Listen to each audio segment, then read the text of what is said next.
Sanibingelela phinde sinamukele lapha emakhaya. Kwesimanzonzo sinilethela indaba zamaskanda ehamba phambili nefika ngesikhathi. Njengenjwayelo ake ndlule kuyo-ke imibuzo yekhwizi lapho esibuza khona ukuthi ubani umaskandi ojwayelene noSaliwa noMalahle ongowesifazane oshaya ingoma ephezulu. Abantu abaningi baphendule right basho ukuthi yinduni. Nangempela-ke yinduna. Ake lihlale kulo udaba enguphathele namhlanje lokuthi igcokama lijikelwe abalandeli. Emva kokuthi igcokama liposte ku-Instagram naku-Facebook lithi amabhinqa kumele ayiqhenye ngokuthi alandela inkunzi engancithizi.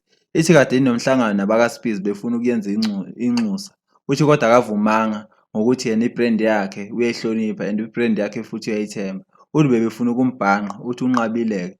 Wasethi abakaSphizi boze bebuye kuye mase be-serious ngokudayisa, hhayi ngoba besafuna ukumbhanqa. Abantu abaningi-ke bagxekile igcokama esingabala khona uKhuzani lapho akabhale khona ukuthi lesonzo lesi siyafana nobunja.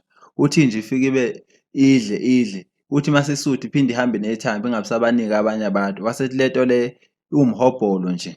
Wasethi ingakho yena engayifuyi izinja kubo ngoba inja inomhobholo.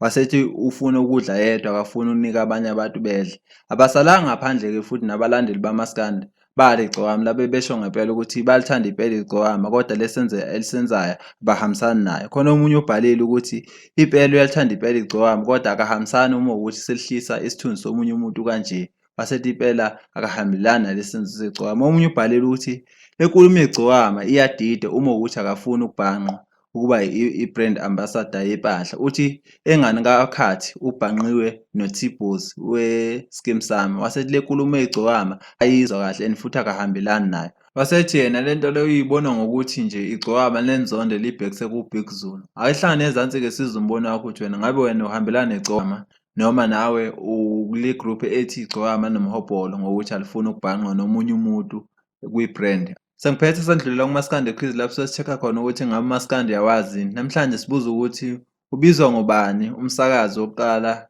emsakazweni osubizwa ngokhozi wayesakaza uhlelo lwamaskandi. Ake hlangane ezansi-ke sikubona ukuthi ngabe umaskandi wazi kangakanani. Ngumfo wamahlobo ngey'tete indaba. Uhlale phansi, bese ushaya usubscribe, usithole zonke